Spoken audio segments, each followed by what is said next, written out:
Hello बच्चों, कैसे हैं आप सभी। तो मैं आ गई हूँ आपके छोटी सी 10 मिनट वाली क्लास लेके, जिसमें हम डिस्कस करेंगे बहुत सारे मोशन चैप्टर के क्वेश्चंस। ठीक है, आइए स्टार्ट करते हैं। आई होप आप सभी अच्छे होंगे, खुश होंगे और क्लास आपको अच्छी लग रही होगी, तो ज़्यादा से ज़्यादा बच्चों तक इस क्लास को पहुँचाएं। आइए, मोटिवेशन की कोई आवश्यकता नहीं, आप खुद मोटिवेट रहिए। मोटिवेशन हम आपको नहीं देंगे, आप अपनी फैमिली को देखकर खुद मोटिवेट रहिए कि मुझे कैसे पढ़ना और कैसे आगे चीज़ें लेके चलनी है। फर्स्ट क्वेश्चन आपके सामने, which of these are vector quantity. ठीक है, यहाँ पे पूछा जा रहा है कि कौन सी एक यहाँ पर क्या है, वेक्टर क्वांटिटी यानी सदिश राशि है। बताइए, आपने बताना है कि कौन सी एक वेक्टर क्वांटिटी है। स्पीड, वॉल्यूम, वर्क, एक्सेलरेशन, इसमें से कौन सा एक वेक्टर क्वांटिटी है। आप इस चीज को जल्दी से बताएंगे फटाफट बच्चा। तो अगर मैं यहाँ पे बात करूँ, सही आंसर क्या हो जाएगा, तो वो स्पीड हो गया, वॉल्यूम हो गया, वर्क हो गया, ये सभी अदिश है। एक्सेलरेशन यहाँ पे सदिश हो जाएगा।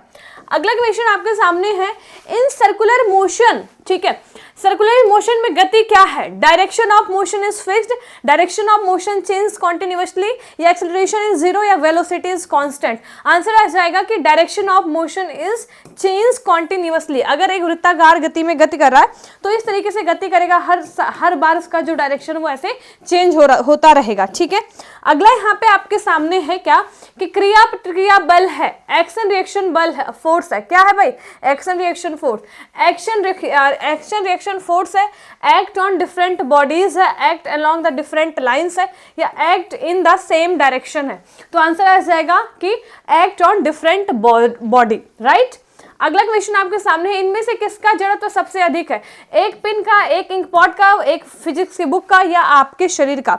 ठीक है, बताइएगा। तो इनमें से जड़त्व सबसे अधिक किसका रहेगा बच्चा, जिसका सबसे ज्यादा वेट रहेगा, भार जिसका सबसे ज्यादा रहेगा, मास जिसका सबसे ज्यादा रहेगा। तो मास यहाँ पे किसका है बच्चा, मास यहाँ पे आपको पता है आपके शरीर का, इनमें से सबसे ज्यादा है। आगे है कि 1 मीटर की दूरी पर रखे 1 केजी द्रव्यमान वाले दो पिंडों के बीच का गुरुत्वाकर्षण बल होगा। गुरुत्वाकर्षण बल यानी F आपका हो जाएगा F G इंटू आपका R² अपॉन में जो आपका हो जाएगा M²।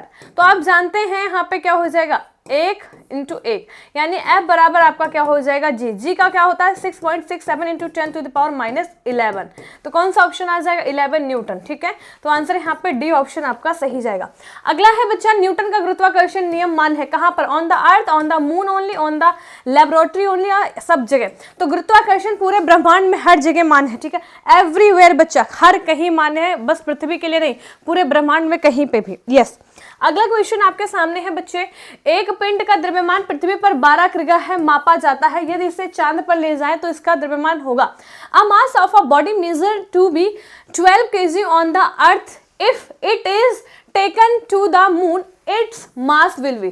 अब देखो बच्चा, यहाँ पे बच्चे क्या करते हैं, 1/6 होता है ना, 1/6 क्या करते हैं, फिर से 12 को 6 से भाग करके 2 kg बताकर आंसर आ जाएंगे। मैं कहती हूँ तुम में से 50% बच्चे यहाँ पर इस क्वेश्चन में सी ऑप्शन लगा के आओगे। बच्चा ये तब लगाना होता है जब वेट पूछा हो, M इंटू G पूछा हो ना, ये पूछा ही नहीं है। यहाँ पर इसने मास के बारे में बताया है, और मास, मुझे बताओ मास कभी बदलेगा। अगर ये 2 ग्राम का है, मान लो ये जो मेरा मार्कर है 2 ग्राम का है, अब इसे मैं बेड पे रख दूं, ठीक है, इसे मैं टेबल पे रख दूं, इसे मैं चेयर पे रख दूं, इसे मैं कहीं सोफे पे रख दूं, कहीं रख दूं, तो क्या इसका मास चेंज हो जाएगा, नहीं, सेम रहेगा। इस चीज को याद रखिएगा। तो ये 12 kg है तो 12 kg रहेगा, चांद पर कहीं पे भी ले जाओ।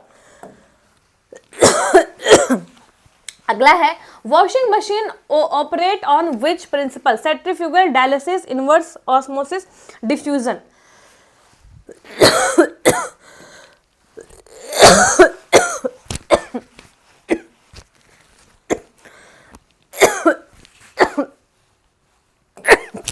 सॉरी, थोड़ी सी तबीयत आज मेरी खराब है। 50 न्यूटन का एक बल एक वस्तु को गतिमान करता है। अगर कोई वस्तु 50 न्यूटन के बल से चल रहा है तो वहां पे जो फ्रिक्शन फोर्स है वो क्या होना चाहिए, friction force exerted on the body is less than 50 Newton, या उससे ज्यादा होना चाहिए। ऑब्वियसली कम रहेगा ना, कम रहेगा, मोर देन नहीं हो, कम हो। अगला है, क्रिया और प्रतिक्रिया का बल है, act on the same body, act on different body. Question लगभग हो गया एक बार।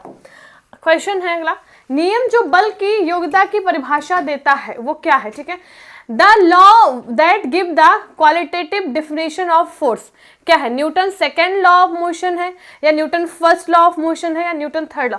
तो देखो यहाँ पे सेकंड क्या देता है, सेकंड फॉर्मूला देता है, लेकिन अगर हम बात करें परिभाषा यहाँ पे फर्स्ट लॉ देता है।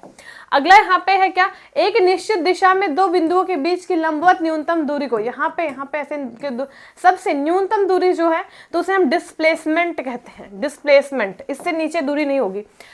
किसी भी वस्तु के विस्थापन की दर या एक निश्चित दिशा में प्रति सेकंड वस्तु द्वारा तय की गई दूरी कहलाती है। ठीक है, क्या कहा जाए, किसी वस्तु की विस्थापन की दर, विस्थापन की दर यानी आपका पूछा जा रहा है डिस्प्लेसमेंट अपॉन में टाइम। तो डिस्प्लेसमेंट अपॉन में टाइम क्या हो जाता है, वेलोसिटी हो जाता है।